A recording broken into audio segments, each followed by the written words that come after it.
Radhe Radhe everyone. तर काल आमची ब्राईड होती पारनेरला, त्यासाठी आम्ही सर्व बॅग पॅक करून रेडी झालो आणि निघालो लोकेशनकडे.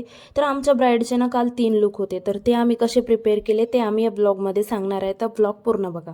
सर्वात अगोदर आम्ही त्यांच्या बिफोरच्या क्लिप्स काढल्या आणि त्यांना विचारलं तुम्हाला कसा मेकअप पाहिजे. तर त्या म्हटल्या की मला एकदम नॅचरल मेकअप पाहिजे, मी जशी आहे तशीच दिसली पाहिजे. आणि त्यांचा रिव्ह्यू ऐका. कसा वाटला दीदी मेकअप? मला जसं हवं होतं तसं खूप छान मेकअप केला तुम्ही, सर्वांना खूप आवडला. होता त्यांचा एंगेजमेंटचा first look and second look, तो आम्ही इन्स्टाला पोस्ट करून देऊ, तेव्हा बघून घ्या. आता ब्राईड तिच्या प्रोग्राम्समध्ये बिझी होती, तर तेव्हापर्यंत आम्ही तिच्या हल्दीच्या लुकच्या प्रिपरेशन करून ठेवल्या, कारण नंतर टाइम भेटत नाही ना. कोणता पण प्रोग्राम चालू असेल आणि लाईट जाणार नाही असं तर होऊ शकत नाही. तर सर्वजण लाईट येण्याचं वेट करत होते, कारण ह्यानंतर ना ब्राईड आणि ग्रूमची ना स्मोक एंट्री होती, त्यासाठी त्यांच्या प्रिपरेशन चालू होत्या. ब्राईड अँड ग्रूम विचार करत होते आम्ही एंट्री कशी घेऊ, तर बघून घ्या त्यांची एंट्री.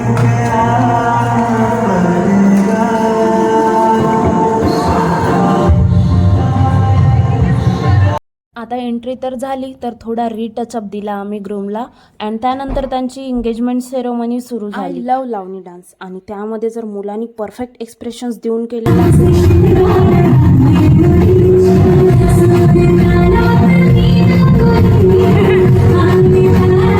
डान्सच्या माझ्याकडे काय एक्स्ट्रा क्लिप्स नाही आहे, तर जेवढ्या आहेत तेवढ्या टाकल्यात आम्ही. अँड एंगेजमेंट सेरेमनी झाल्यानंतर त्यांचा लगेच हळदीचा मेकअप केला आम्ही, अँड तो मेकअप आम्ही इन्स्टाला पोस्ट करून देऊ, तर तुम्ही बघा आणि सांगा कमेंटमध्ये कसा झालाय तो. थँक्यू.